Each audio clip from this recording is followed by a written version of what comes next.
નમસ્કાર દર્શક મિત્રો, આપ નિહાળ રહ્યા છો સાઈ ગ્રુપ મીડિયા હાઉસ દ્વારા સંચાલિત ઝટપટ અને નવસારી લાઈવ. દિવસભરની ઘટનાઓથી અવગત કરાવતા એકમાત્ર બુલેટિનમાં જુઓ આજના મુખ્ય સમાચાર.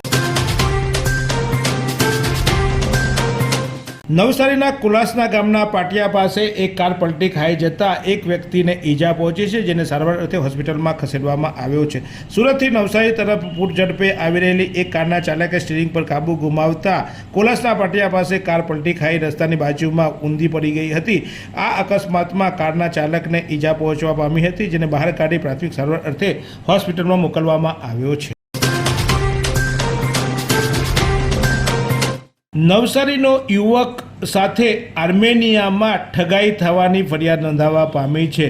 નવસારીમાં રહેતા એક યુવકને આર્મેનિયા ખાતે 4 લાખ રૂપિયા લઈ ત્યાં મજૂરી કામ કરાવવાની ઘટના સામે આવી છે.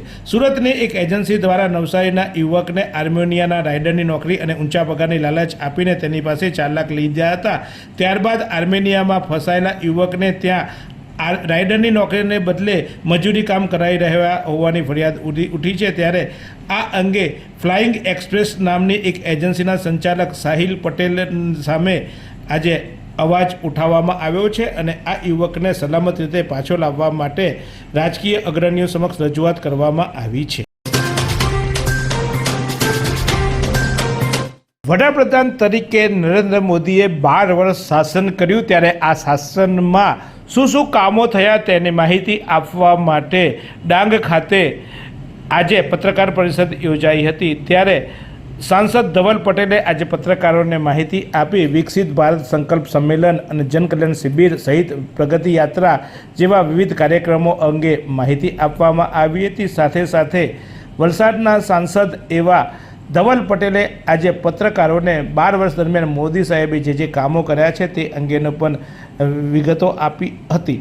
પીએમ જનધન યોજના, ઉજ્જવલા યોજના, આવાસ યોજના અને ગરીબ કલ્યાણ યોજનાઓ જેવી માહિતીઓ પણ આજે તેમણે આજે પત્રકારોને આપી હતી.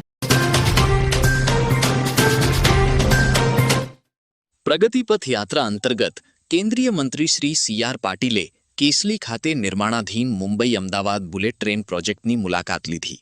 આ પ્રસંગે રાજ્યના નાણામંત્રી શ્રી કનુભાઈ દેસાઈ અને આદિજાતિ વિકાસ મંત્રી શ્રી નરેશભાઈ પટેલ સહિતના આગેવાનો હાજર રહ્યા હતા.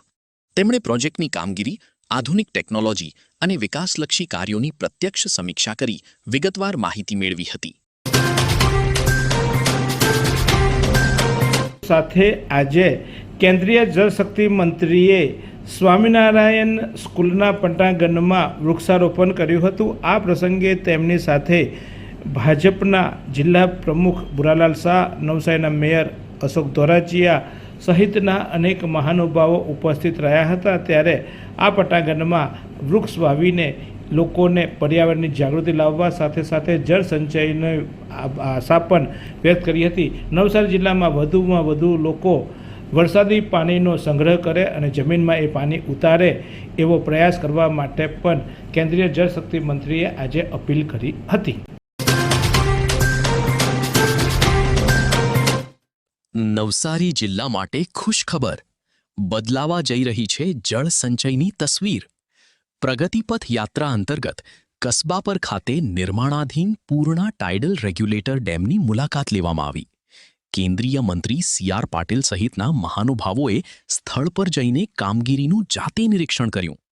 આ મેગા પ્રોજેક્ટ માત્ર દરિયાઈ ખારાશને જ નહીં રોકે, પણ ભૂગર્ભ જળસ્તરને પણ સુધારશે. અને સૌથી મોટો ફાયદો, આપણા ખેડૂતોને સિંચાઈ માટે મળશે પૂરતું પાણી. નવસારીના કૃષિ અને સર્વાંગી વિકાસને વેગ આપતો આ છે એક મહત્વાકાંક્ષી પ્રોજેક્ટ. પ્રગતિના પંથે અગ્રેસર, આપણું નવસારી.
નવસારીના ચીખલીમાંથી સામે આવ્યા ચોંકાવનારા દ્રશ્યો. ચીખલી તાલુકાના ફળવેલ ગામના નવા ફળિયામાં રાત્રિના અંધારામાં એક ઘરની છત પર દીપડો જોવા મળતા સ્થાનિકોમાં ફફડાટ વ્યાપી ગયો છે. સ્થાનિકોએ મોબાઈલ કેમેરામાં આ લાઈવ દ્રશ્યો કેદ કર્યા છે. દીપડાની અવરજવરથી હવે રાત્રે બહાર નીકળવું મુશ્કેલ બન્યું છે. ગ્રામજનો દ્વારા વન વિભાગને જાણ કરવામાં આવી છે. આવી જ લાઈવ અપડેટ્સ માટે પેજને હમણાં જ ફોલો કરો. ભરતનાટ્યમનો આજે અમારો 87મો દીક્ષાંત સમારોહ છે. નુપુર સાથ સંસ્થા વતી અમે અમારી આ 3 પ્રતિભાશાળી દીકરીઓ કુમારી આર્યા, યાહવી અને શ્રેયાને પોતાની કલા માટે અહીં રજૂ કરી રહ્યા છીએ.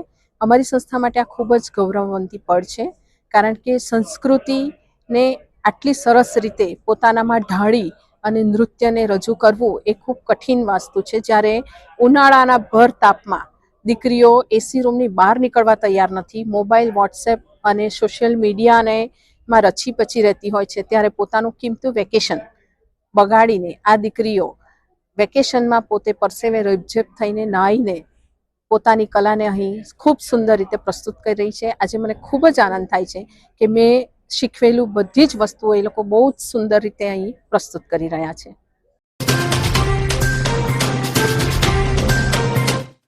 પ્રગતિપથ યાત્રા અંતર્ગત કેન્દ્રીય મંત્રી શ્રી સી.આર. પાટીલે કેસલી ખાતે નિર્માણાધીન મુંબઈ અમદાવાદ બુલેટ ટ્રેન પ્રોજેક્ટની મુલાકાત લીધી. આ પ્રસંગે રાજ્યના નાણામંત્રી શ્રી કનુભાઈ દેસાઈ અને આદિજાતિ વિકાસ મંત્રી શ્રી નરેશભાઈ પટેલ સહિતના આગેવાનો હાજર રહ્યા હતા.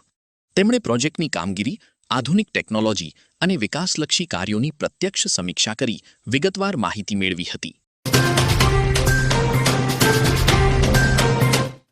સુરતમાં ગુનેગારોની હવે ખેર નથી. સુરત એસઓજી પોલીસે હાથ ધર્યું એક એવું ઓપરેશન જેનાથી ગુનાખોરોમાં ફફડાટ વ્યાપી ગયો છે.